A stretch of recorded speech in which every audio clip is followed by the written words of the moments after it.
একজন হাদিসে বললেন আমার বাড়িতে হুজুর দাও, আমি গেলাম, তার বাড়ি দেখে আমার দিমাগে তাক লেগে গেছে, আল্লাহ জান্নাতটা কত সুন্দর হবে। কেন? 35 কোটি টাকার বাংলো, 1 টাকা দোকান, 5 বিঘে এরিয়া নিয়ে বাড়িটা আছে। ঢুকলাম, ডাইনিং টেবিলে 50 জন বসে খাবে। আমি ঢোকার পরে আমার সাথে আছে আমার ম্যানেজার, আমার ড্রাইভার, তাদের মসজিদের ইমাম, তাদের মুয়াজ্জিন, তার ম্যানেজার, তার কর্মচারী। হাজী সাহেব আমার পাশেই বসে। ডাইনিং টেবিলে কি কি লেগে আছে আমি আসার আগে সব লেগে গেছে খাবার। কি? ভাপা ইলিশ, আপনার ভেটকি মাছের পাতুরি, খাসি, আর বিরিয়ানি, পোলাও, লেগ, চিকেন তন্দুরি, পরোটা, কিমা, ভুনা, সব লেগে আছে। হাজী সাহেব আমার পাশে বসেছে। আমি হাজী সাহেবকে বললাম, হাজী সাহেব একটা লেগ পিস দেবো? চলবে না। আমি ইলিশ মাছ? না চলবে। ভাপা ইলিশ, আপনার পাতুরি, আপনারা খানা, আমি আমার আসছে। আমি মনে মনে করলাম হাজী সাহেবের তাহলে যখন আসছে, কর্মচারীকে বলে আমারটা নিয়ে আয়। আমি মনে মনে করলাম স্পেশাল মাল কিছু আসছে। পাশে যখন আছি একটু যে প্লেটটা করে আনছে, প্লেটটা চাইনা ব্র্যান্ডের কাচের প্লেট, 2100 টাকা দাম একটা প্লেটের। একটা বাটির দাম 1250। তার কর্মচারী আনছে, প্লেটে আছে 2টো পুরা রুটি আর বাটিতে আছে করেলা ভাজা। আমরা হাই সাহেব এটা আমার মনে হয় আমি খেতে পারি না। আমি বললাম দস্তরখান আপনার, ডাইনিং টেবিল আপনার, খাবার আপনার, টাকা আপনার, আল্লাহ রুজি মেপেছে মলবির কর্মচারী। হযরতে মারিয়ামকে জাকারিয়া বলছেন, ক্বালা ইয়া মারিয়ামু আন্না লাকি হাদা। ওগো মারিয়াম, তুমি ভালো মন্দ আপনার মুনাক্কা, কাজু, কিশমিশ, পেস্তা, বাদাম কোথা থেকে পাচ্ছ? মারিয়াম বললেন, ক্বালাত হুয়া মিন ইনদিল্লাহ, ইন্নাল্লাহা ইয়ারযুকু মান ইয়াশাউ বিগাইরি হিসাব। আল্লাহ যাকে ভালোবাসেন, আল্লাহ যাকে পছন্দ করেন, তাকে বেসুমার রিজক দান করেন। কোথা থেকে দেবো, কেমন করে দেবো, আমি আল্লাহ ছাড়া পৃথিবীর কেউ জানে না। জোরে বলুন সুবহানাল্লাহ। এটা হযরত মারিয়াম, ঈসা নবীর মা, নিজেকে যখন বন্দী করে নিল, ওয়াজকুর ফিল কিতাবি মারিয়াম ইদিন তাবাদাত মিন আহলিহা মাকানান শারকিয়্যা, পূর্ব দিকে এক স্থানে নিজেকে বন্দী করে নিয়েছেন। আল্লাহর তরফ থেকে জান্নাত থেকে খাবার এসেছে যখন ঈসা নবী তার পেটে। জোরে বলুন সুবহানাল্লাহ। মারিয়ামের ওই খাঞ্চা থেকে জাকারিয়া প্রশ্ন করেছেন, হযরতে জাকারিয়া, ক্বালা ইয়া মারিয়াম আন্না লাকি হাদা, এত দামি খাবার তুমি কোথা থেকে পাচ্ছ? আশ্চর্য আশ্চর্য ফল। قالت هو من عند الله ان الله يرزق من يشاء بغير حساب। আল্লাহ যাকে ভালোবাসেন, পছন্দ করেন, তাকে বেসুমার রিজক দান করেন। কোথা থেকে দেবো, কেমন করে দেবো, আমি আল্লাহ ছাড়া পৃথিবীর কেউ জানে না। এটা কোরআন। আপনাকে বিশ্বাস আনতে হবে। আমার ভাই, রুজির মালিক আল্লাহ।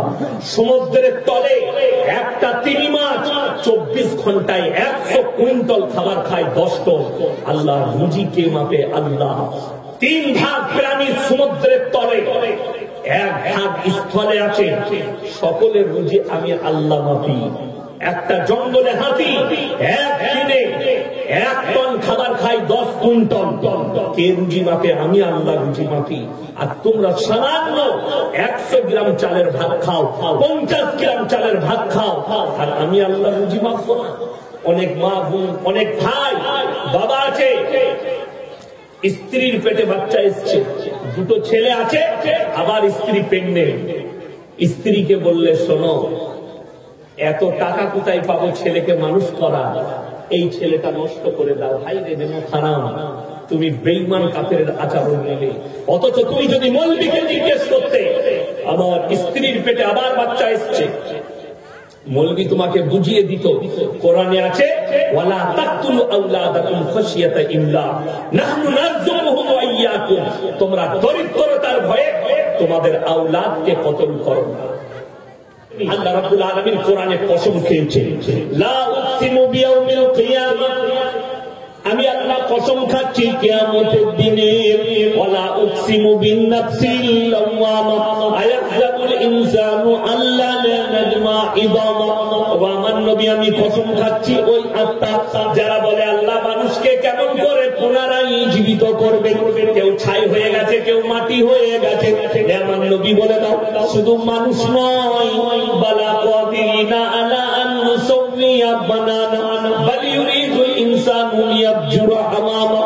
হে আমার নবী বলে দাও শুধু মানুষের আকৃতি নয়, তোমাদের আঙ্গুলেতে যে লাকির গুলো দাগ গুলো আছে, আমি পুনরায় এইভাবে মানুষকে জীবিত করব। আল্লাহ কোরআনে অপর জায়গায় উদাহরণ দিলেন, পৃথিবীর মানুষ শুনে নাও, যারা মনে মনে করছো আল্লাহ কেমন করে মানুষকে জীবিত করবে, তোমরা দেখে নাও বৈশাখ জ্যৈষ্ঠী মাসে ঘাস গুলো মারা যায়, আমি আল্লাহ আবার আষাঢ় শ্রাবণ মাসে বৃষ্টি বর্ষণ করে আবার তাদেরকে জীবিত করে তুলি। আমি আল্লাহ সক্ষম আছি। যারা মনে করছো পায়খানার চেম্বারে নদ নদী নালাতে চলে গেছে, পায়খানার চেম্বারে রক্ত পানি হয়ে চলে গেছে, আল্লাহর কসম আল্লাহ এই বাচ্চাগুলোকে কিয়ামতের দিনে দাঁড় করাবেন। আর এই বাচ্চারা সাক্ষী দিবে, ও আল্লাহ এই পাপিষ্ঠ মা বাপ যারা আমাকে মায়ের গর্ভে মার্ডার করেছে, সেদিনে কিয়ামতের দিনে আল্লাহর কাছে হিসেব দিয়ে পার হতে পারবে না। ওই জন্য আল্লাহ নিষেধ করলেন, ওয়ালা তাকতুলু আওলাদাকুম খাশিয়াতা ইমলাক নাহনু নারযুকুহুম ওয়া ইয়াকুম। তোমরা দরিদ্রতার ভয়ে নিজেদের আওলাদকে কতল করো না, তোমরা বিশ্বাস রাখবে রুজির মালিক আল্লাহ। সকলে বলুন রুজির মালিক কে? আল্লাহ। আমাদের দোষটা কোথায় জানে? আমরা 6 ভাই বোন, এরকম 6 ভাই বোন অনেকে আছে না নাই? কথা বলে আছে, 8টা 10টা ছেলে মেয়ে আছে, কিন্তু আপনি দেখুন আমাদের লেগে বলেছে এই মুসলিম সমাজের মৌলী সাহেবরা হচ্ছে বাচ্চা তৈরি করা মেশিন। কে বলছে? বেঈমান কাফেররা, এরা বাচ্চা নিয়েই যায়। বড় কষ্ট লাগে, আপনাকে খালি হিসেব করে দিবে। আমার 5টা বাচ্চা হলে ইয়াসিন হচ্ছে বাচ্চা তৈরি করা মেশিন, কিন্তু কবিগুরু রবীন্দ্রনাথ ঠাকুররা 14টা ভাই বোন। তার বাপকে তুমি কি বলবে আমি তোমার কাছ থেকে শুনতে চাই। দেশের প্রধানমন্ত্রীজি 6টা ভাই বোন, তার বাবাকে কি বলবে আমি তোমাদের কাছে জানতে চাই। যোগীজি 7 ভাই বোন, তাকে তুমি কি বলবে তার মা বাবাকে আমি তোমাদের কাছে জানতে চাই। শুধু তাই নয়, তাগাড়িয়া 10টা ভাই বোন, তার মা বাবাকে কি বলবে তোমাদের কাছে জানতে চাই। খালি আমি বাচ্চা পয়দা করলেই দোষ, অন্য কেউ করলে দোষ নাই। এইটাই হচ্ছে ব্রেন বেঈমান কাফেরদের। আপনাকে অপরাধী করেছে, আর আমাদের শিক্ষিত সমাজকে বলেছে এই মৌলবীদের কাছে কিছুই নাই, জ্ঞান নাই, এরা সাধারণ লোক, এরা মাদ্রাসা ছাত্র, এদের কাছে দুনিয়াবি জ্ঞান নেই। আমার ভাই, তুমি তো মৌলবী চিনতে পারোনি, তুমি কাঠ মৌলবীকে নামধারী গাই মুখো হেরেকে মৌলবী ভেবেছ। কোনদিন বাপের বেটা মৌলবীর সাথে বসে দেখবে, তবে বুঝতে পারবে। এরা মিডিয়াতে, আমাদের দেশের কুত্তা মিডিয়া গুলো বিক্রি হওয়া মৌলবী কটাকে আর মূর্খ কটাকে বস করাচ্ছে, দিয়ে বলছে এই দেখো মুসলমানদের হাল এরকম। এই মৌলবী জবাব দিতে পারে না। যদি হিম্মত থাকে, আমি 1 লাখ বয়ান ছুটছে আমার ইউটিউব আর ফেসবুকে, আমি 1 লাখের বেশি, 1000-এর বেশি দাউদ দিয়েছি, যে যদি হিম্মত থাকে বাপের বেটা রুবিকা লিয়াকাত, অঞ্জনা আমকাশা, আপনার আমিষ দেবগান থেকে শুরু করে যতজন আছে নিউজ 18 বাংলা, এবিপি, যদি হিম্মত থাকে আমাদের মতো বাপের বেটা মৌলবীর সাথে বসো, 6टी का दूध याद दिला देंगे इंशाअल्लाह। हम बिकने वालों में से नहीं है, हम तुम्हारे जुबान नहीं बोलेंगे, हम बोलेंगे तो हमारे रसूल के जुबान बोलेंगे, हम बोलेंगे तो हमारे कुरान और हदीस बोलेंगे। तुम ले नहीं सकती, तुम सुन नहीं सकते, तुम्हारा दिमाग फट जाएगा। इस्लाम के बारे में पहले जांच लो, फिर कहना, उससे पहले बात मत करो। আমার ভাই, আমার মা বোন, সকলকে অনুরোধ করছি, হাত তুলে বলুন নামাজ কেউ ছাড়বো? হাত তুলে বলুন না নামাজ কেউ ছাড়বো না, জোরে বলুন ইনশাআল্লাহ। নামাজ কম্পালসারি, নামাজ পড়বেন। আমাদের দেশের লোক 3টে কোয়ালিটির নামাজি আছে আমাদের দেশে। নাম্বার 1 5 ওয়াক্তের, নাম্বার 2 জুম্মা, নাম্বার 3 ঈদ আর বকরা ঈদ। ঠিক বলি? কিছু লোক আছে শুধু ঈদ বকরা ঈদ করবে, আর ঈদের দিনে লাপাই বেশি কারা জানে? কারা? ওই মাল কটা বেশি লাগে, যারা কোনদিন নামাজ পড়ে না, এই মাল কটা ঈদের দিনে নামাজ পড়ায়। যদি 1 মিনিট লেট হয়ে যাবে, মৌলী সাহেব লেট হয়ে গেল যে, ঠিক বলছি না বন্ধু? কষ্ট লাগে। আর যদি 1 সেকেন্ড, আমি একবার আমাদের ইমাম সাহেব নেই তো রমজান মাস মাদ্রাসার আদায় করে বেড়াই, তো ইমাম সাহেব বললে ভাই আমি একটু ছুটিতে যাচ্ছি 28 রমজান, তো মাগরিবের নামাজটা পড়িয়ে দেবেন, আমি এর সাথে চলে আসবো। ঠিক আছে, আমি বাড়িতে ইফতারি করে গেলাম, 30 সেকেন্ড আগে নামাজ পড়াইছি। কত বললাম? 30 সেকেন্ড। তো নামাজের পরে আমাকে কিছু বলে না, মুয়াজ্জিনকে একজন বলছে মুক্তাদি, সে মানে জীবনে নামাজ পড়ে না, খালি রোজার মাসের মুক্তাদি। সে বলছে এই তুমি টাইম দেখো নাই, 30 সেকেন্ড আগে নামাজ দাঁড় করাইছে। সে বললে ভাই ইমাম সাহেব দাঁড়িয়েছে, আমি কামত দিয়ে দিয়েছি। তো সে আমাকে বললে ভাই 30 সেকেন্ড আগে বললো চুপচাপ বেরিয়ে যাবে, তোর বাপের গোলাম নয়, মুখ ভেঙে দেবো জুতো করে বেরিয়ে। তা না হলে মৌলবি ডেকে নিয়ে আর তোর বাপের বেটা কোন মৌলবি আছে যে 30 সেকেন্ড আগে নামাজ পড়লে নামাজটা হবে কিনা? বড় কষ্ট লাগে। আসরের নামাজের আপনি একটা সময় বেঁধে দিয়েছেন, 3:20 জামাত হবে। ইমাম সাহেব 1 মিনিট আগে কিংবা 1 মিনিট পরে যদি নামাজটা দাঁড় করায়, নামাজটা হারাম হবে না গুনাহ হবে? কিচ্ছু হবে না, নামাজ হয়ে যাবে। তো কিন্তু তর্ক কেন করে? কিছু লোক আছে হারামখোর, চায়ের দোকানে 3 ঘন্টা গল্প করবে, মসজিদে 1 মিনিট লেট হলে ইমামের সাথে ঝগড়া করবে। বড় কষ্টের বিষয়। তুমি আল্লাহর কাছে কি জবাব দিবে? তার মানে যাকে দেখতে লাগে তার চলন বেকার। আর আমাদের কিছু দেশের লোক আছে, ঘরেতে যদি বউয়ের সাথে ঝগড়া হয়, বউকে তো পারবে না, এসে ইমামের পেছনে দাঁড়াবে। আমি বললি খারাপ বলবি, বাস্তব কথা বলছি। বউ তাকে বলেছে আজ পুরার বেটা, লড়ি ধাক্কার বেটা, ওকে গাল দিয়েছে। ও তখন আর বউকে কিছু বলতে পারে না, যাচ্ছে এখন ঝাঁটা খাবো। এবার ও জোহরের নামাজে গেছে, তো ইমাম সাহেব বেচারা সুন্নত ফুন্নত করে 1 মিনিট পরে নামাজটা দাঁড়িয়েছে, একটু দেরি হয়ে গেছে গোসল করতে। নামাজের পরেই বলছে তোমার কি জ্ঞান নেই, ইমামতি করছো, 1 মিনিট লেট হয়ে গেল। আল্লাহ, বইয়ের ঝগড়া ইমামের উপরে।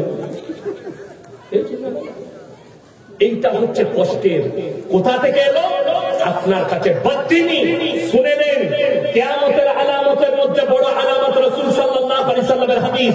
যখন সমাজের লোক ইমাম আর আলেম দিকে বেইজ্জতি করবে, আল্লাহ ইলমের থেকে আগে বড় বড় আলেম দিকে তুলে দিবেন সমাজের মুখ থেকে। আর লোক, সাধারণ লোক, তারা ইলম নিবে মূর্খর কাছ থেকে, তখন তাদের আমলগুলো ধ্বংস হবে, তাদের সব কিছু ধ্বংস হবে। আর মূর্খকে আলেম মনে করে তারা তাদের কাছ থেকে ইলম নিতে চাইবে। এটা কিয়ামতের আলামত, মাথায় রাখবেন। একটা সাধারণ ছেলে তার কাছ থেকে ইলম নিবে, কিন্তু ইমামের তার কাছে মর্যাদা থাকবে না। আল্লাহ ইলমের থেকে আলেম দিকে আগে তুলে নেবেন। এটা রাসূল সাল্লাল্লাহু আলাইহি সাল্লামের হাদিস। এটা কিয়ামতের আলামতের মধ্যে মারাত্মক আলামত। মূর্খরা ইলম দেবে আর শিক্ষিতরা চুপচাপ বসে দেখবে। ইবাদত করার ক্ষমতা নাই। একটা আরবি ইবাদত করা আপনার জানা নেই।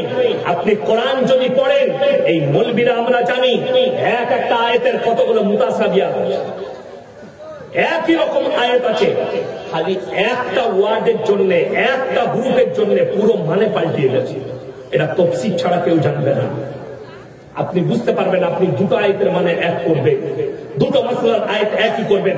কোরআনে আছে মদ খেলে ক্ষতি বেশি লাভ কম, মৌলবীদিকে জিজ্ঞেস করলে এই আয়াত আছে, কিন্তু এর ব্যাখ্যা জানেন কি? এর ব্যাখ্যাটা যদি না জানে, আজকে আমাদের দেশের বাজার করে মদ কেন চলছে, গাঁজা কেন চলছে, নেশা কেন চলছে? এই হারামখোররা ওই আয়াতটা পড়েছে মদ খেলে ক্ষতি বেশি লাভ কম, কিন্তু এই আয়াতটার আমল আছে কিনা এটা মৌলবীর কাছ থেকে জানতে হবে। একটা গুমরার কাছ থেকে জানলে হবে না। একটা মূর্খর কাছ থেকে জানলে আপনাকে বলবেন মদ খানা কোনো অসুবিধা নাই, লাভ কম আছে, ক্ষতি বেশি আছে। কেন বলে দিই? আমি জলসায় এসছি, আমরা এসছি না সিনাই, আজকে বক্তারা এসছি, সভাপতি সাহেব আছেন, বক্তা আছেন। তো আমাকে বাবু জিজ্ঞেস করলো ফোন করে, কিংবা ইমাম সাহেব, যে মনি সাহেব কি খাবেন, আপনি কি খেতে ভালোবাসেন? মাছ খাবেন? হ্যাঁ খাবো। কি মাছ? তো রাখবেন। তো ইনি সকালবেলায় ফদ্দ, আমরা বাচ্চাকে ফদ্দ করে দিই না, দিই না, জলসা ফলসা হলে একটা লিস্ট বানা, এই মাল আনতে হবে। তো ফদ্দই রেখে দিয়েছে, একটা ইয়াসিন সাহেবের লেগে একটা রুই মাছ নিবি। বাজারে চলে গেছে, সকালবেলায় জলসার সেক্রেটারি আমাকে ফোন করছে, মৌলী সাহেব আপনার লেগে রুই মাছ নিয়েছি, খাবেন তো? আমি বললাম ভাই আমি তো রুই মাছ খাই না, তুমি আমার লেগে কাতলা মাছ নিবে, আমি রুই মাছ খাই না। ফদ্দ ওই কাগজের লিস্টে লেখা আছে রুই মাছ। ফোন করে বলল শোন, রুই মাছ নিবি না, মৌলী সাহেব রুই খাই না, কাতলা মাছ নিবি। ফদ্দই রয়ে গেছে রুই মাছ, হুকুম বাতিল হলো, কথাটা রহিত, মাছ আসছে কাতলা। কোরআনে আয়াত রহিত, তার হুকুমকে বাতিল করা হলো, পরবর্তী আয়াত অবতীর্ণ হলো তোমাদের জন্য নেশাগ্রস্ত জিনিস স্পর্শ করা হারাম। কথা বোঝাতে পারলাম? এটা আপনি মূর্খর কাছ থেকে পাবেন না। মূর্খ যদি ওই আয়াত পড়ে, এই হারামখোর গুলো মাজারে গাঁজা খাচ্ছে আর মদ খাচ্ছে আর গাঁজার টান মারছে, তার কারণ এরা এই আয়াত পড়ে বলছে যে হারাম। বড় দুঃখের বিষয়। ওই জন্য এটা কিয়ামতের মারাত্মক আলামত। সমাজ আজকে বলি সমাজ কিভাবে পরিবর্তন হয়েছে। আমি কালকে বলছিলাম কোথায়, ওই জলপাইগুড়িতে, অবাক হবেন, একটা বাচ্চা ছেলে 10 টাকা চুরি করেছে, তাকে বাজারে বেঁধে, সে পেটের জন্য চুরি করেছে, গরিবের ছেলে, তার কাছে পয়সা নেই, সে ভিক্ষা করে খায়, তার মা বাবা নাই, তাকে গাছে বেঁধে পিটাচ্ছে। এই ছেলেটা চোর, 10 টাকা চুরি করেছে। হাইরে সমাজ, কিয়ামতের আলামত শুনেলেন, এই বাচ্চা ছেলে, এতিম ছেলে, পেটের জন্য চুরি করেছে 10 টাকা, একে চোর বলে গাছে বেঁধে পিটাচ্ছে। অথচ যারা কওমের গরিবের এতিম মিসকিনের লাখ লাখ টাকা চুরি করেছে, তাদেরকে আমরা স্টেটে ডেকে গলায় মালা পরিয়ে বরণ করি আর বলি এটা সমাজসেবী। সমাজদার কে লিয়ে সারা কাফি হ্যায়। বড় কষ্টের বিষয়, দুঃখের বিষয়। শুনেলেন, বেঈমান কাফেরকে আপনি চিনতে ভুল করেছেন। আজকের নয়, 2 বছর আগে মুর্শিদাবাদের এক হারামখোর নেতা আমার সঙ্গে এক স্টেজে জলসা করেছে। আমি বসে আছি, আমার আগে লাল বাতি গাড়িতে এলো, পেছনে বডিগার্ড স্টেজে চেপে বলল মাদ্রাসার জলসা, আমি নাম করব না, ওই বেলনাগা থানার একটা মাদ্রাসার জলসায় স্টেজে দাঁড়িয়ে বললে ইসলাম শান্তির ধর্ম। এই মাদ্রাসা প্রতিষ্ঠানকে উন্নয়নের জন্য আমি 10 লক্ষ টাকার চেক দিচ্ছি। সে 10 লাখ টাকার চেক আমার সামনে দিয়েছে, এটা আমি বানানো গল্প বলিনি। আজকে সেই হারামখোর নেতা বলছে মাদ্রাসায় জঙ্গি তৈরি হবে। তার থেকে বড় জঙ্গি কেউ হতে পারে? যদি জঙ্গি তৈরি হয় 2 বছর আগে, তার মানে তুমি জঙ্গির দলের লোক ছিলে। যখন তুমি 10 লক্ষ টাকা চেক দিয়েছ, তখন তুমি জঙ্গিকে সাপোর্ট করেছো। এই লোককে আগে অ্যারেস্ট করা দরকার। এই জঙ্গিকে মদত করেছে কেন? সুযোগটা আপনি দিয়েছে, সুযোগ আপনি।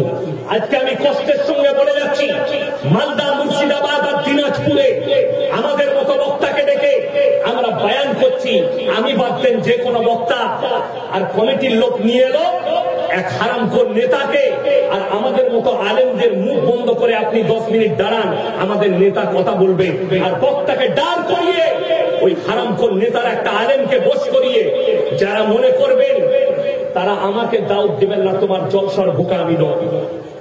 আপনি আমার বর্ধমান জেলায় চলুন, একটা নেতাকে স্টেজে পাবেন না। রাজনীতির মঞ্চ আলাদা, ইসলামের মঞ্চ আলাদা।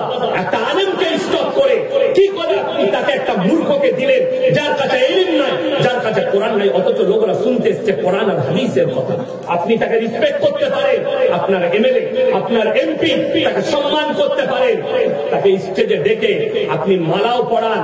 কিন্তু জেনে রেখে দেবেন, একটা আলেম যখন বক্তব্য দিচ্ছে, তাকে থামিয়ে তাকে স্টপ করে বক্তব্য দেওয়া এর থেকে বড় পাপ আর কিছু হতে পারে না। এটা আমি চ্যালেঞ্জ করে বলে গেলাম। যাদের দাওয়াত দিয়ে আছে ইউটিউবে শুনবেন, তারা যদি মনে করেন এই বক্তাকে ক্যান্সেল করবো, আলহামদুলিল্লাহ আমি আরাম পাবো, আরামের একটাও দিন নাই আমার, আমি রেডি আছি। যদি মনে করেন আমরা এদিকে দেখিয়ে অপমান করবো, আমাকে দাওয়াত দিবেন, আমি নাই। বড় কষ্টের বিষয় হলো কিয়ামতের আলামত যে আপনি আলেমের ইজ্জত বুঝেননি, অথচ আল্লাহ কোরআনে আলেমের ইজ্জত সম্পর্কে কি বলেছে জানেন? ইন্নামা ইয়াখশাল্লাহা মিন ইবাদিহিল উলামা। আমার নবী আর পয়গম্বরের পরে যারা আমাকে সবথেকে রীতিমতো ভয় করে, তারা হচ্ছে আলেম সম্প্রদায়, তারা হচ্ছে আলেমরা। তারা অধিক ভয় করে আমাকে।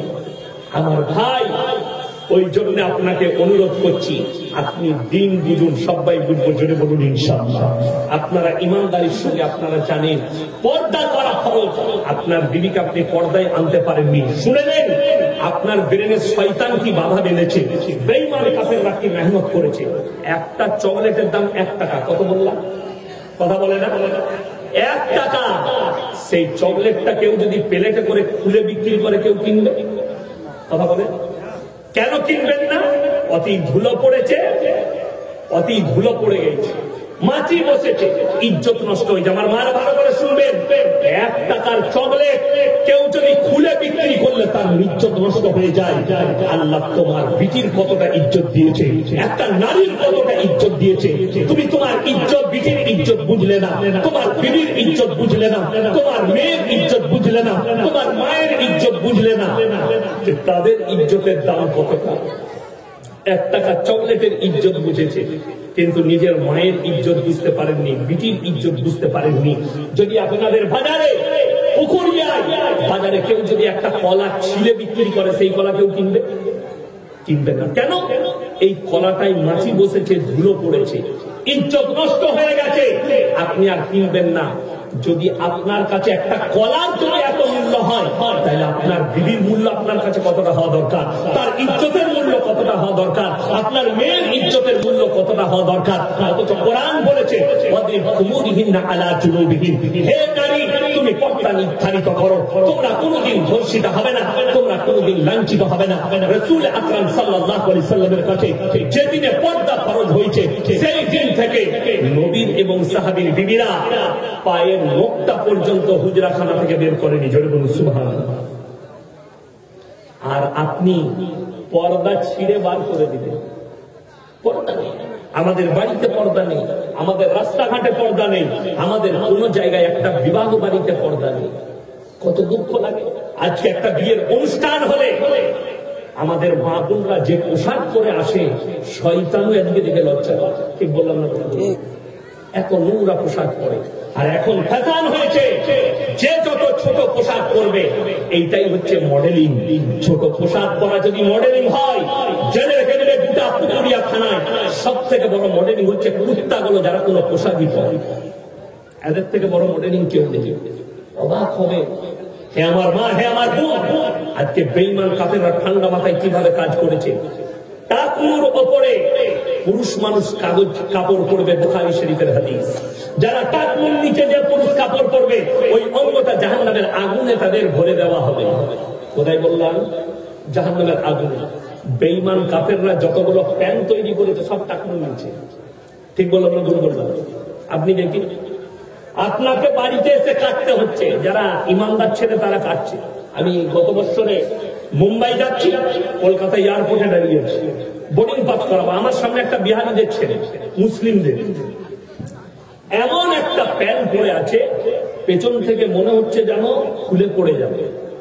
আমি তাকে বললাম, ভাইয়া তোরা উপর কাটলো না তো পিছে গড়বড় হয়ে যায়গা, নাই খারাপ। সে আমাকে উত্তর কি দিল জানেন? হযরত ये डिजाइन है, हम साला ऐसा भी डिजाइन का पैंट निकल चुका है। আমি মনে মনে চিন্তা করলাম, এই যুবক যদি এই প্যান্ট পরে নামাজ পড়তে যায়, আর পেছনের কাতারে যে থাকবে তার আর নামাজ হবে? পেছনে যে থাকবে সে সিজদায় গেলে গোটা আলী বাবার গোফা দেখতে পাবে নামাজ শেষে। কথা বুঝতে পারেন? হারাম। বেঈমান কাফেররা এই মেহনতটাই করেছে, যাদের নামাজ পড়লে এমন প্যান্ট তৈরি করে যেন নামাজ গুনাহ হয়ে যায়, নামাজ হারাম হয়ে যায়। হে আমার মা বোন, বেঈমান কাফেররা তাদের টেকনোলজিতে জিতে গেছে, আমরা আমাদের টেকনোলজিতে জিততে পারিনি। অথচ পৃথিবীর সব থেকে দামি টেকনোলজি হচ্ছে কোরআনের টেকনোলজি। সব থেকে দামি আদর্শ হচ্ছে রাসূল আকরাম সাল্লাল্লাহু আলাইহি সাল্লামের আদর্শ। তারপরও আপনি আমি হেরে গেছি। নারীদের জন্য টাকনুর নিচে কাপড় পরতে হবে। যে মেয়েরা টাকনুর উপরে কাপড় পরবে, ওই অঙ্গগুলো জাহান্নামের আগুনে ঝুলবে। আমার ভাই, আমার বাবু, আজকে বেশিরভাগ বেঈমান কাফেররা তারা সালোয়ার তৈরি করেছে, সব মেয়েরা এখানে পড়ছে, এইখানে। ঠিক বললাম না? ভুল বললাম? কিছু কিছু মেয়ে পায়ে আবার কালো সুতো বাঁধছে। এটা কেন বেঁধেছিস? বলছে হুজুর নজর লাগবে। তো ভালো জিনিস, গলাতে একটা দড়ি বাঁধার, জীবনে মরবি না। এর থেকে বড় শিরক আর কিছু হতে পারে? সৃষ্টিকর্তা আল্লাহ, গোটা পৃথিবীর যত জিনিস আছে সব সৃষ্টিকর্তার মালিক কে? আল্লাহ। তাহলে সুতো কি করে তোমার লজর কেড়ে নিবে? লজর থেকে বাঁচাবে সুতো কি করে? নাউজুবিল্লাহ। যে অঙ্গটা বেরিয়ে আছে এই অঙ্গটা শুধু জাহান্নামে যাবে না, ওই মহিলা জাহান্নামে যাওয়ার দ্বিতীয় কারণ হচ্ছে ওই শরীরের অঙ্গটা দেখে যতগুলো পুরুষের মনে জিনার ওয়াসওয়াসা হবে সমস্ত পাপগুলো ওই মহিলার উপরে চাপবে। হে আমার যুবক, বন্ধুত্ব বাড়িতে শেষ করুন, বাইরে মাঠেতে শেষ করুন। বন্ধুত্ব কিভাবে শেষ করুন? বন্ধুত্ব আপনার গাছতলায় শেষ করুন, বন্ধুত্ব চায়ের দোকানে শেষ করুন। বন্ধুত্ব যদি বাড়ির ভেতরে যায়, জেনে রেখে দিবে তোমার স্ত্রী পরকীয়ায় জড়িত হবে। কিয়ামতের মধ্যে মারাত্মক আলামত, ছেলে মেয়েরা রাস্তাঘাটে কুকুরের মতো জিনা করবে, পরকীয়া বেড়ে যাবে, বর্বরতার যুগের পাপগুলো মডেলিং হয়ে ফিরে আসবে। এই পাপ, এই পরকীয়া পাপটা রাসূলের যুগের নয়, এই পাপ হচ্ছে তার আগের যুগের বর্বরতার যুগের পাপ, সমকামী লূত নবীর কওমের যুগের পাপ আজকে মডেলিং হয়ে ফিরে এসেছে। আজকে পরকীয়া আম হয়ে গেছে। পৃথিবীর বড় বড় স্কলাররা পাকিস্তানে এক জায়গায় হয়েছিল, তার মধ্যে অনেকজন, আমাদের ভারতের একজন ছিলেন ডাক্তার জাকির নায়েক, আর আরবের কয়জন শেখ ছিলেন, পাকিস্তানের একজন ছিলেন বড় মুফতি তাকি উসমানী, মোল্লা তারিক জামিন, তারিক মাসুদ, পাকিস্তানের এগুলো, আর বড় বড় স্কলাররা। সেইখানে আমি লাইভ দেখছিলাম, সেখানে এই মুফতি তাকি উসমানী একটা কথা বললো, আমার মন কেড়েছে। তিনি বললেন যে কিয়ামত সে পহলে পুরে আলম में हराम औलादों से भर जाएंगे। কথা তিনি আর ব্যাখ্যা দিলেন, বেঈমান কাফেররা এই মেহনতি করছে, পরকীয়া ভারতের মাটিতে লিগের হয়ে গেছে, সুপ্রিম কোর্ট লিগের রায় দিয়ে দিয়েছে, আপনার কাছে আম হয়ে যাবে। সব থেকে আশ্চর্যের বিষয় কি জানেন? পানিটা দেন। সব থেকে আশ্চর্যের বিষয় হচ্ছে যে পরকীয়া লিগেল কার জন্য? আপনার জন্য নয়, মহিলার জন্য। এটা হচ্ছে মারাত্মক বিষয়। কার জন্য বললাম? মহিলাদের জন্য। একটা মহিলা পরকীয়া করবে, আপনি গিয়ে যদি বলেন আমার বউ পরকীয়া করেছে, আপনাকে মারবে প্রশাসন, চল হাঁটো। কিন্তু একটা মহিলা যদি গিয়ে বলে আমার পুরুষ আমাকে জ্বালাচ্ছে, আমার পুরুষ অন্য নারীর সম্পর্কে আছে, তখন তোমার বিচার হবে। কিন্তু তুমি যখন তোমার বইয়ের নামে অভিযোগ করতে যাবে, সেই অভিযোগ নেওয়া হবে না। নারীর জন্য যাতে পাপটা দ্রুত ছড়ায়, এদের কাছে হারাম আওলাদ তাড়াতাড়ি পৌঁছায়, এইটাই হচ্ছে বেঈমান কাফের ইহুদি নাসারাদের মেহনত। আজকে ঠান্ডা মাথায় তারা আপনাকে পাপে লিপ্ত করেছে। তারা নাম দিয়েছে ভ্যালেন্টাইন ডে 14 ফেব্রুয়ারি, কাজ হচ্ছে জিনা করা। তারা নাম দিয়েছে কিস ডে, কাজ হচ্ছে জিনা করা। তারা নাম দিয়েছে চকলেট ডে, কাজ হচ্ছে জিনা করা। তারা নাম দিয়েছে কিস ডে, কাজ হচ্ছে জিনা করা। আমার ভাই, ঠান্ডা মাথায় আপনার আমার সন্তানকে জিনা করাচ্ছে। আল্লাহ আমাদের সকলকে হেফাজত করুন, আমিন।